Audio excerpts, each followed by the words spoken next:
Hello students, building planning and architecture की अगर हम बात करें तो इसमें लर्निंग आउटकम्स आपको क्या-क्या मिलने वाले हैं। तो सबसे पहले तो आप अंडरस्टैंड कर पाते हैं कि बिल्डिंग के जो वेरियस एलिमेंट हैं, उनके कौन-कौन से टाइप होते हैं और किन-किन मटेरियल्स के वो हो सकते हैं और किस तरीके से उन्हें यूज़ किया जाएगा किसी भी एक बिल्डिंग के अंदर। साथ ही साथ अगर हम इसमें बिल्डिंग प्लानिंग वाले पार्ट को देखते हैं, तो बिल्डिंग प्लानिंग वाले पार्ट के अंदर आपको बिल्डिंग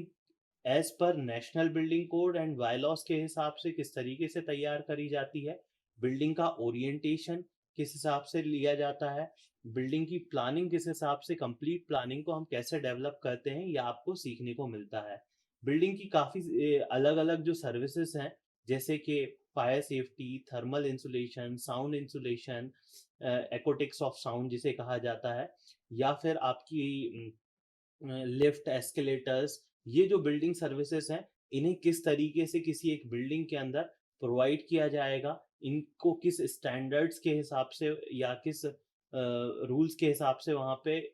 उनके साइजेस को या उनके पैरामीटर्स को फिक्स किया जाएगा, ये सारी जानकारी आपको इस सब्जेक्ट के अंदर देखने को मिलती है। साथ ही साथ अगर हम आर्किटेक्चर पॉइंट ऑफ व्यू से बात करें, तो बिल्डिंग के वेरियस एस्पेक्ट को हम यहाँ पे समझ पाएँगे कि हम उनकी ग्रुपिंग को किस तरीके से डेवलप कर सकते हैं, एस्पेक्ट, प्रोस्पेक्ट, यानी कि जब हम उसे बाहर से देखें, तो उसमें सिमेट्रिक एलिमेंट को हम कैसे लेके आएँगे, ये सारी चीज़ें यहाँ पे आपको देखने को मिलेंगी। साथ ही साथ इसमें जो आपकी यूनिट 5 है, उसमें आपको सीखने को मिलता है कि आपका जो पर्सपेक्टिव व्यू है या रियलिस्टिक इमेज आप किस तरीके से तैयार कर पाएँगे किसी भी बिल्डिंग की। तो पूरे अगर हम कोर्स की बात करें तो आपको क्या कुछ सीखने को मिला, जो कुछ आपकी